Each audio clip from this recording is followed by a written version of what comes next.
Welcome to the Interesting Lawyers Podcast. I'm your host, Russ Adler. Thank you for joining us. Today's guest is Brent Britton. Brent is an intellectual property lawyer with Bachner, a law firm serving the tech industry and tech entrepreneurs, with offices in San Francisco, of course, New York, and Tampa, where Brent resides.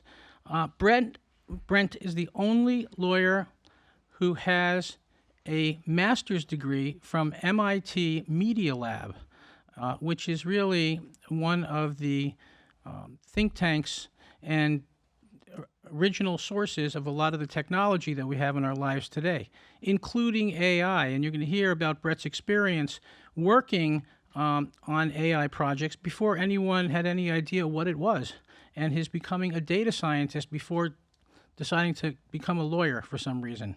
So, and in addition to that, Brent is also one of the coolest lawyers I've met.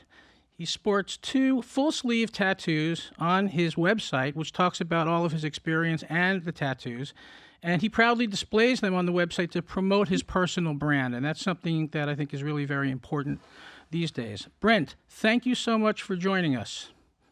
Hey, Russ, it's great to be here. Couldn't be happier. Where does our podcast find you today? So I'm here at my home office in Tampa, Florida. Here in the Hyde Park section of Tampa, Florida. Let me just speak to a couple of quick points from your very kind introduction, which I appreciate deeply.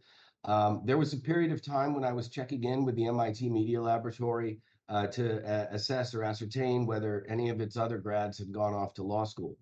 For years and years, none of them had. I stopped checking a while back because it just didn't really seem all that likely. So it's possible that in the past few years, someone's graduated from the Media Lab and then gone off to law school. But to my knowledge, I'm still the only one, which is kind of odd, but what are you going to do? Well, I would assume that most MIT grads from the Media Lab would go off into tech or tech-related industries. So why the hell did you decide to go to law school? Where did that come from? Well, there's always a smattering of MIT students in general who go off and become lawyers or become patent agents. Because you need a degree in science or engineering in order to be a patent lawyer.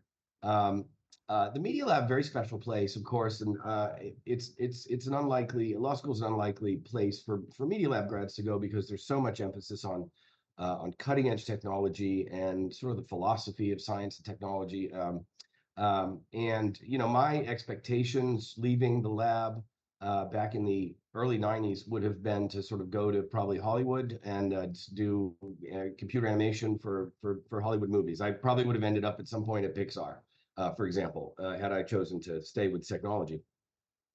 But a few things happened. I was a student there at MIT when the Supreme Court decided that patents could protect software. And this was a first. And until then, software hadn't been patentable. And a lot of people were upset about this, and there was a lot of discussions happening. And it didn't seem at all clear that software should be patentable because, after all, it's just applied mathematics and applied logic. It almost seemed like sort of too pure a thing to be the subject of patent protection.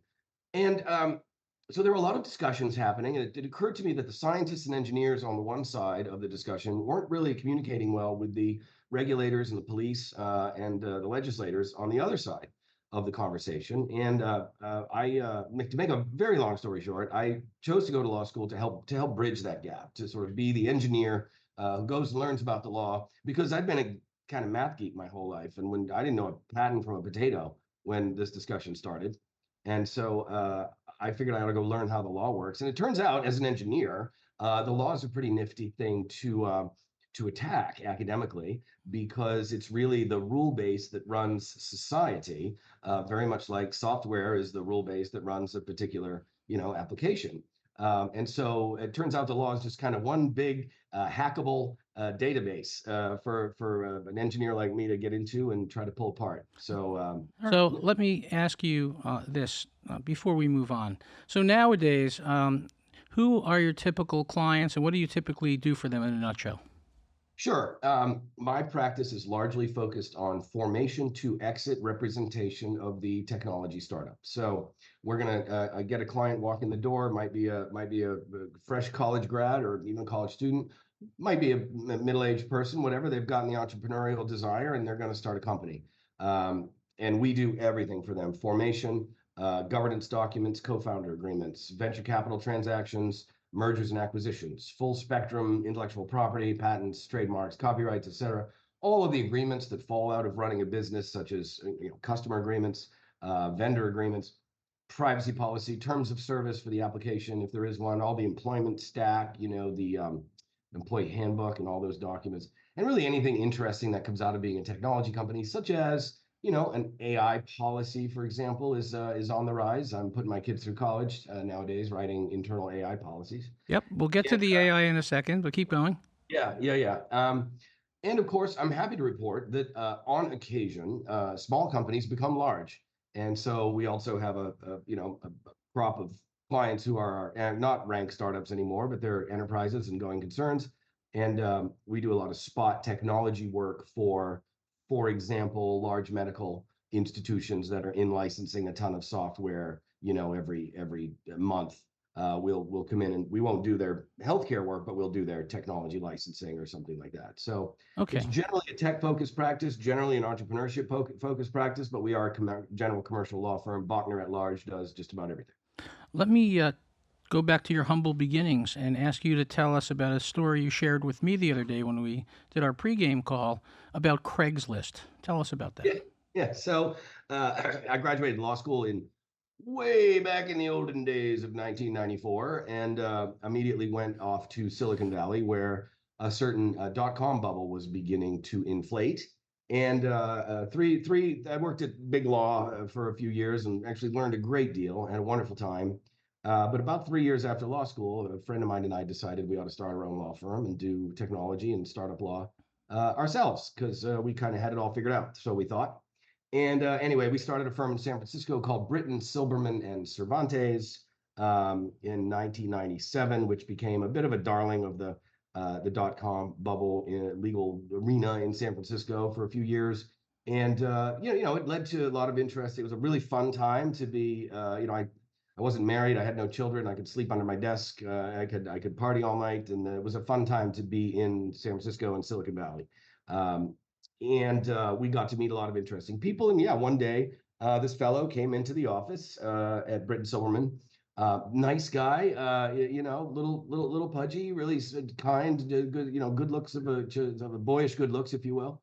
And he said, I've had this website for a while now, and it's sort of a community calendar, and people kind of buy and sell things on it. And I'm just wondering if I should maybe start a company around it. And yeah, his name was Craig Newmark, and the company was Craigslist.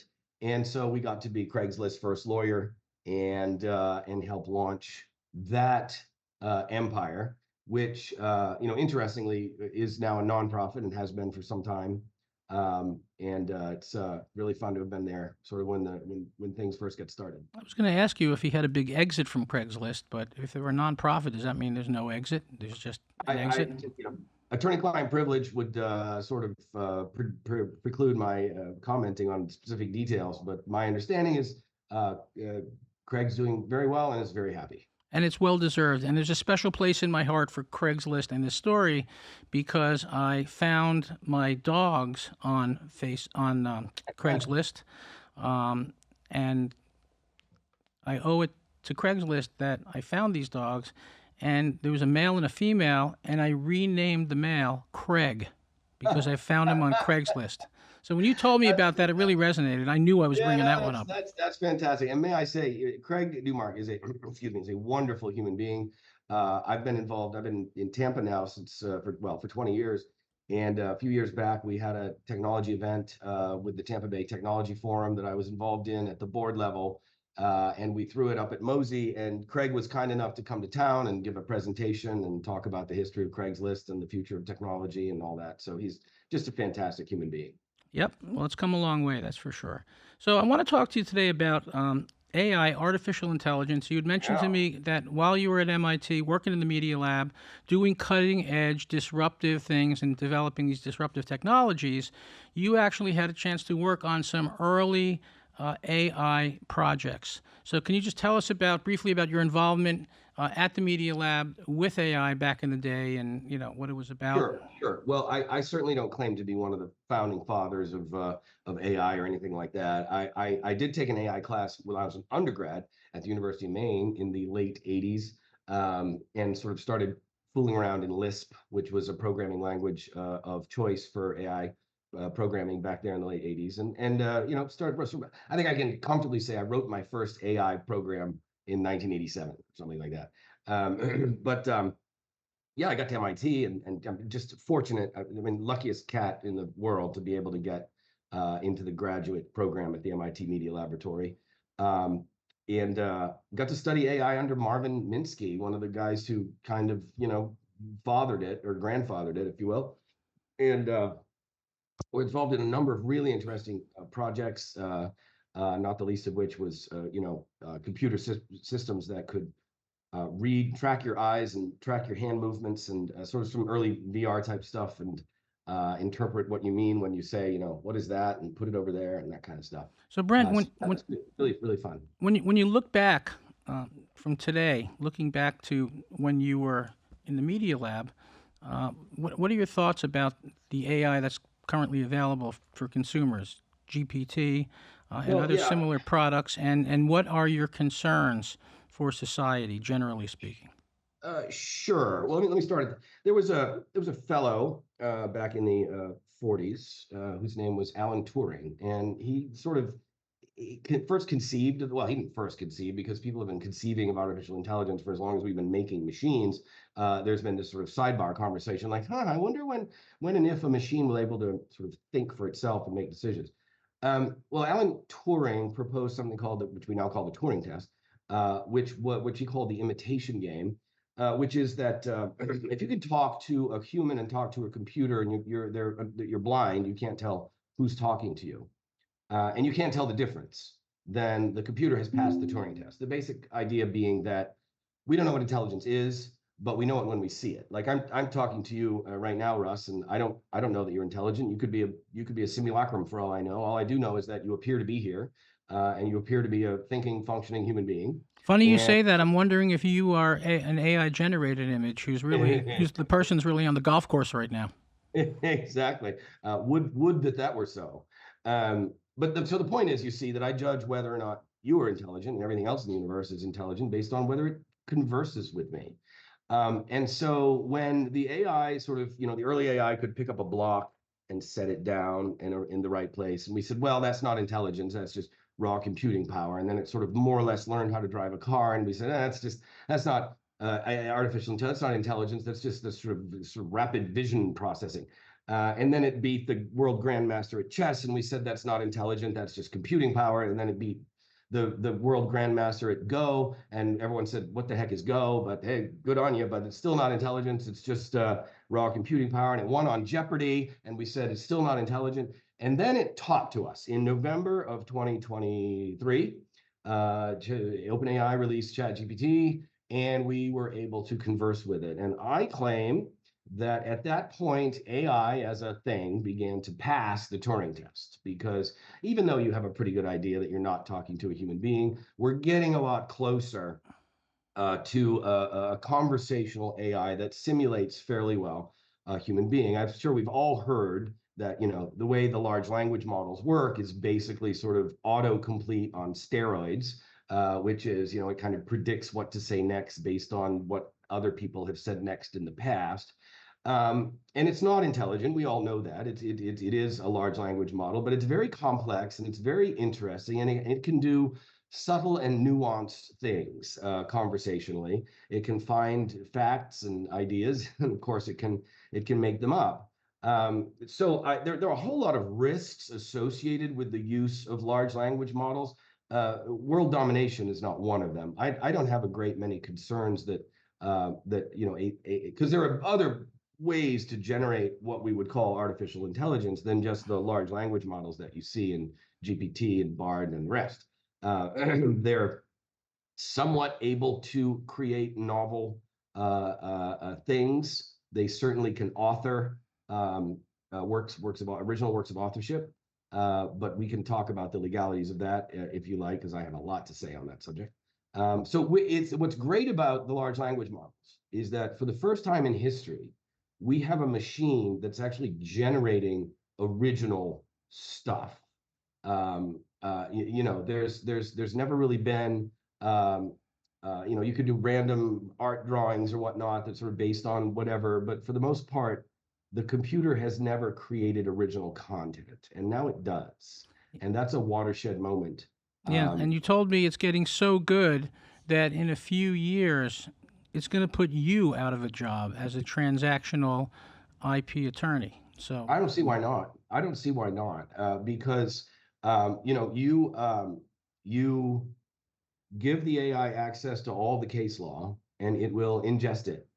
And suddenly it knows all the case law way better than I'm going to go look it up in the library or online or anything like that. So now you've got a lawyer, research assistant with perfect knowledge of all the case law. Hey, what's the rule when somebody trips in a movie theater and they fix the carpet the next day? Is that a sign that they should have been liable in the first place? Right? And I can ask it questions. It can say, well, in the case of Smith versus Jones, the answer was this because of that thing and the other thing. So now I've just put first year associates out of work. Um, it can ingest all the contracts, and if I say, hey, write me a contract that does X, Y, and Z, it can probably do that. Now today, okay, it can barely write a passable non-disclosure agreement. It's getting better every day. There are people out there who are building their own proprietary large language models to customize the work product so that it's appropriate and smarter than the dumb stuff that you can get out of it sometimes. But it won't be long. It's going to be 5 minutes before the AI can practice law, at least transactional law. I'm not saying it's going to show up in court anytime soon, so there's still a role for litigators. thank you for But that. but it can practice transactional law. It can write contracts.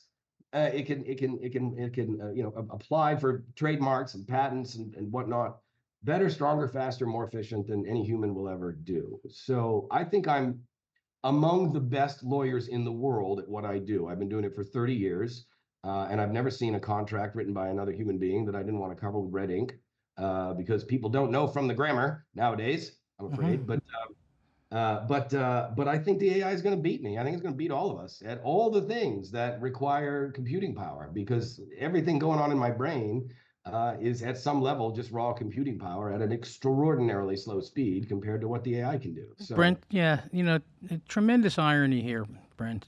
Early on, you're in the media lab at MIT working on these AI projects. Little did you know that one day, when you're at the top of the hill as an intellectual property lawyer, along is going to come this product, this monster, this Frankenstein that you created, and it's going to put even you out of a job. Did you well, again, contemplate that at any time? sure. Pardon me, I've come down with this head cold that's inflicting the universe lately. But first of all, I didn't create AI. Okay, I dabbled in it, and that's really the extent of it. Back when I was a software engineer. Um, but I get the irony, and I think anyone who's read any science fiction that involves AI has contemplated numerous types of future, both utopian and dystopian, that involve some kind of AI presence in civilization. And I think one of the things we need to confront as a society is, what do we do when a lot of intellectual labor can be replaced with automation, with AI? What kind of society do we live in when the only true labor is manual labor? And most of what thought, information workers, intelligence workers, if you will, do can simply be done better, stronger, faster by the AI. I mean, certainly there's going to be a period of time during which I will still bring in the client and I will still intermediate that relationship. And that may last for a long time, but the tools behind me that are doing the legal work are going to become more and more and more dependent on and integrated with functioning artificial intelligence. Which goes to one immediate thing that comes up. I speak a lot on this topic. I speak to engineers and lawyers and the other things. And what ends up coming up is, well, geez, when we get real efficient, how do we bill for our time? And if it took us 20 hours to do this deal, and we got paid for 20 hours, now we can do it in 4. What happens to our margin and our profitability? And my answer is, you got to stop billing by the hour. It's kind of the dumbest thing ever, quite frankly. I stopped billing by the hour several years ago. In favor of value-based pricing, right? Absolutely. I do everything on a fixed fee. I assess the work. I say it's going to cost you X. Client pays me X, and I do the work till it's done, and the client is happy. And if the scope changes one way or the other, then we reassess the fee. But yeah, I mean, I think when I draft a contract for a deal, it's going to have an intrinsic worth. It's going to have an intrinsic value to the parties in that transaction, whether it's a $10,000 transaction or a $10 million transaction. There's going to be some value that document creates. And I think between my client and me, we can assess that, put a price on it. And it's not gonna be necessarily related to the amount of time I spend preparing it. Yep. So Brent, let me ask you some questions about some of the IP litigation that's going on. I know you're not a litigator per se, but I'm sure you're very familiar with it. I'm hearing about a lot of lawsuits being filed having to do with AI, and specifically the way that AI models are trained, all the content that they consume, books, websites, anything they feed to these engines. Now it's kind of coming to roost on them with these lawsuits for infringement of intellectual property rights. Could you tell us briefly about what's going on in today's landscape that way? Yeah, sure. I should mention that I've got a book in progress that I hope to be on paper or at least released by May, called AI Law: How to Use AI in Your Business Without Getting Fired, Sued, or Arrested. Much needed. Which covers this very topic. So under the copyright statute, if you take my photograph and you put it on a photocopier and scan it, you've created a copy, and that's clearly a copyright infringement. But if you look at my photo and then walk away and create a new photo that is substantially similar to my prior photo, that's also a copyright infringement. So copying can include access plus substantial similarity. So what you have with the AI is, yeah, they hoovered up the everything. They sucked all the data and the content, and the internet and everything, into their large language model, and they built the AI. And so the question is, does the output of the AI infringe any part of what was hoovered in for the input? And I think the answer is potentially yes, if the output is substantially similar to some component of the input. Because you clearly have the access part, right? Because they accessed it and they hoovered it into the database. So it seems to me that it's possible that some of the output of some of the AI may be infringing some of the input that went into it. At the end of the day, it comes back to money. It comes back to whether or not royalties are due for using that content, accessing it, right? It could be. We don't have a regime yet. There are some cases pending, and we do have an indication from one of the judges that the model itself is potentially not infringing. That just creating a large language model is not making an infringing copy of anyone's data or work of authorship or photograph or what have you. That's a debatable question. But we have some indication from at least one of the judges in at least one of the cases that's going to be the way they come down, that just the model itself is not infringing. I should say that at the pace at which technology moves is in stark contrast to the pace at which the wheels of justice turn, right? Because I've never seen a steeper hype curve than AI. When ChatGPT was released in November 23, it got its first 5 million users in I think a week or something, and then it's got 50 million users within a couple of months. I mean, it was just enormous. And yet, the cases were filed shortly thereafter, and we're just getting some of the initial motion practice and some of the initial rulings on some things. Now, I am in no way going to tell you that the law is unprepared to deal with AI, because we do have plenty of regimes in place to handle things like copyright infringement or whatnot. But the pace at which the law processes those findings is as you know, can be rather frustrating. Right. Sounds like it's going to be a while before the U.S. Supreme Court weighs in on this, which is probably what's going to set the rules, just like their other Yeah, rulings. it's really interesting because I think you have a pretty good claim that if you know that your book, let's say, has been integrated into the AI, and I go and I say, hey, write me a book like that book, and the AI does, and it's substantially similar. I mean, that's kind of a copyright infringement. The Getty case, for example, where the Getty Images library was duplicated into the defendant's. Stable diffusion, I think they're called, into their AI. That's a case where if you go to the AI and ask for a photo of a soccer player, you're going to get one, and you can hold it up to one of the photos in the Getty database, and it's really hard to say they're not substantially similar, especially when the Getty watermark is reproduced in the results of the AI. So some of these cases are a little bit more slam dunky than others, I think, from a sort of it when you see it approach to copyright infringement. But yeah, time will tell, and we don't have good rules right now. I can tell you that the Sarah Silverman case, where she discovered that her book had been integrated into the large language model, and if you ask ChatGPT, I think it was ChatGPT, for a summary of her book, you will get one. You will get that summary. Now, we don't generally regard summaries as infringing copies because it's not enough to be substantially similar. It's the same with like a book review, for example. It's not an infringement to review or comment on a book as long as you don't reproduce the whole thing, or literally the legal standard is don't reproduce the heart of the work, which is one of those great bright lines that we all know where that is. But anyway, the Silverman case, I'm a little less sanguine about her prospects for success, just because I don't think we have a lot of precedent for summarizing a book to be a copyright infringement. Yeah, when I think about mass infringement, I remember Napster, which when it popped up, any song for free was the greatest. I used to, everyone used to grab it. I'm not going to admit to downloading it on the air because I don't want to get sued.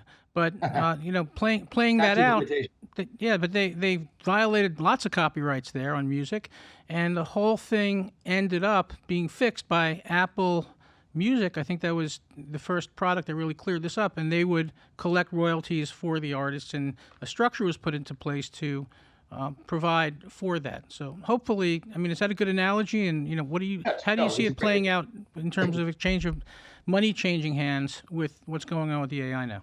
Yeah, so it's the same thing that happened in the early part of the technology age when radio became popular, and people started to copy music and play it on the air, and then we invented the sort of compulsory license where if you use the composition, you have to pay the composer, and if you use the recording, you have to pay the publisher, and that's all sort of built into the business now. So it's a great case of where when technology enables something that it shouldn't that it shouldn't be permitted necessarily, or that compensation is required for, a business will eventually evolve to make that work well. And rarely are changes in the law required. I mean, we have a lot of well-established laws in the United States regarding how ownership of copyrightable works works, if you will. And yeah, I happen to be tangentially involved in some of the cases against Napster back in the late 90s, early 2000s. In fact, my prior firm years ago, represented James Taylor, Billy Joel, and Country Road Records, which I guess was, I can't think of his name. But anyway, it's funny. One just quick story. Billy Joel came to the office one day in Manhattan, and came to the front desk and it said, I need to get up to the lawyers. And they said, well, we need to see some ID. And he didn't have any.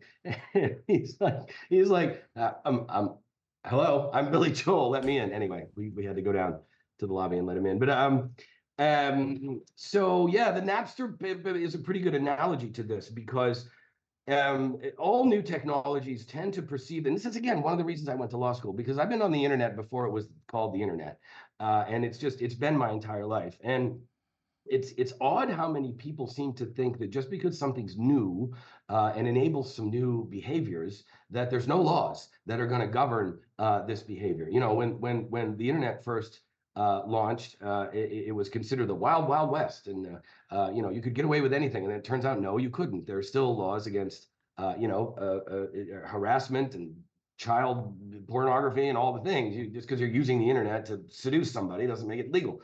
Excuse me. When Napster came out, the idea was, well, look, we can just rip all these CDs and distribute them, and everybody can get all the music, and we can do it because we can. We may do it because we can do it. And that was wrong. Turns out a copyright infringement of massive proportions is just that. And so you're right in that new business models need to be created to figure out how to compensate people for their hard work. It's not fair for authors and artists and musicians to produce content for our enjoyment without getting compensated for it in some way. And of course, um, we have Spotify now and Pandora and all of them. So we now have new business models, and we don't need to steal music. We don't need to go illegally, unlawfully download music because we can go get it quite easily at reasonable cost. And I think there may be some likelihood that something like this happens, whether it's ASCAP BMI or Spotify or something happens with digital content that gets ripped into an AI, where there may be some compulsory license, there may be some kind of compensation regime for how to compensate people for their work. Because again, if I'm writing novels and I'm publishing out on the internet, it's not worth it for me if everybody can steal it and get it for free, or if the AI can reproduce it or recapitulate it without any compensation. So I think you're spot on. Actually, I think there's likely to be new business regimes that help deal with the realities of paying people for what they do that's valuable to you. It sounds to me like a lot of lawyers are going to make a hell of a lot of money from the litigation. I know you're going to be out of a job, but maybe you can pivot to litigation or something. But I still think that you're well situated as No, a I'm not gonna. IP lawyer. I'm not going to be out of a job. I'm just not going to be practicing law because I've started a company to produce the lawyer of the future, the AI lawyer of the future. And it's called Idyllic. You can find a little bit about it at idyllic.world. But we're working on an AI tool to begin to replicate some of the things that I do. And we're not going to let it actually practice law at first, but the time's going to have to come. And this is another thing we're going to have to deal with at some point is, the the ubiquity in the world of these bottlenecks through which people and commerce must pass in order to get specialized knowledge. You can't practice law without a license, no matter how smart you are, no matter how much you know, which means I can't put up an app that's run by an AI and call it a lawyer and tell people they can get legal advice from it because I'll get attacked by the state bars. But at some point, as I say again, we're going to have to recontemplate how we deal with society, especially when it's very easy to democratize knowledge that used to be specialized. Because I'm sure you've seen the headlines. The AIs have sat for the bar exam and they've passed it with flying colors. So you have to ask yourself, what is the value of the lawyer's brain, if not just knowledge of the law? So again, I think that we're crushing the bottlenecks with the AI. It's just another step in the sort of complete democratization of everything, initiated by Craig Newmark himself, by the way. Yeah, I think we're gonna get to a place where a lot of people like me are going to not be practicing law, or not as much, and we're going to have tools beside us that are going to be doing the lion's share of the work. And I've started Idyllic in order to frankly get ahead of that and start creating the tools that I myself will use to do my own job for as long as I have one, and then my clients can use it directly when we can figure out how to deal with the unsavory topic of the unlicensed practice. And who better than you, the lawyer who helped or worked on AI in the past, then it's going to put you out of a job in your present position, but then you're going to use the same AI to build an AI lawyer that's probably going to be better than all the other lawyers. So it's like you're getting the last laugh, it sounds like here. Well, I don't know. As long as I get the last dollar, that's all that matters. There you go. All right. So now for the most important thing, Brent. For those listeners who are also watching this podcast on YouTube, can you show us your tats? Sure. Yeah. I mean, not gonna take my shirt off, but I mean, you could probably see them better in the little picture that you showed there at the top of the bit, Yep. with my full sleeves in view. So I was They wearing a tank top. they Um, they look great, and look, first of all, they're beautiful, and second, Very I'm kind. just intrigued by the fact that you use the tats on your website. It says like 20 years experience, 2 full sleeve tattoos, which I thought was super cool. So I love how you're using that to differentiate yourself and build your own personal brand. How has that worked out for you in terms of business generation clients or any stories you might have about the tats? Yeah. So when I started my legal career, it was pretty clear to me that I was not going to be a suit and tie guy. I looked at the folks who back in the early '90s who I was working for, who'd been practicing law for 20 or 30 years, and realized, wow, I don't know if I don't know if I can be that kind of person. And luckily, as I say, I ended up at a big law firm that nonetheless had a really relaxed attitude towards dress code, and we were all scientists and engineers in the Silicon Valley office of this big law firm, and I decided that I wasn't gonna be the standard issue lawyer, and which is kind of I had been that person most of my life. It's sort of slightly edgy. I'm not a complete radical or anything, but maybe odd little attire, wardrobe, whatever from time to time. And I went to law school. I had hair down in my belt and rode a motorcycle. I was kind of a sort of Pearl Jammy kind of dude in a leather jacket. But so it's worked out. It's worked out fine, I think. I mean, I've started and exited from 2 law firms in my career. I've had a relatively lucky go of it in terms of my ability to attract clients and keep a practice going and feed my family. So I'd have to say that I'm a fan of being not standard issue. No judgment to anybody who wants to play everything by the book and follow the rules and blend in. God bless you. I hope you're having a happy life and that makes you fulfilled. But I think what I'm speaking of is the sort of weirdo mentality that it takes to be an entrepreneur. And maybe one of the reasons why I relate to my clients so intimately is that nobody ever really became a successful entrepreneur by following the rules or doing the same thing they did yesterday. The whole mindset is one of, it ain't broke, but I can still fix it. And let's think outside the box and let's do something crazy and let's consider all options and let's not do what we did yesterday just because it works. Let's think about a new and better way. And that's where we get telephones and teddy bears and skyscrapers and iPhones, is by people looking at the world and saying, yeah, we got enough, but we can have more. We can do it better. Yep. So I'd have to say in a nutshell that I'm sure I would have had a wonderful career had I walked the walk and talked the talk of the typical transactional corporate lawyer. But I'm very pleased with the one I've made by not doing that. And when your AI replacement comes out, Idyllic, can you come back on the show and visit with us about it and show us a demo, or maybe just send Idyllic, and maybe that'll be enough. Yeah, right. Yeah. We'll get a little robot face or something. We'll make him very handsome. Great. All right. Well, I really appreciate your visiting with us today and sharing some of your background and experience and your tats with us, of course. Brent Britton from Bachner. Try saying that 10 times fast. Thank you so much for joining us. I really appreciate it, and I hope to see you again soon. Thank you, my friend. It's a great pleasure. I appreciate the opportunity to share things with your audience. All the best. And that's a wrap for today. And this wraps up our episode of the Interesting Lawyers Podcast. Thanks for joining us, and see you next time.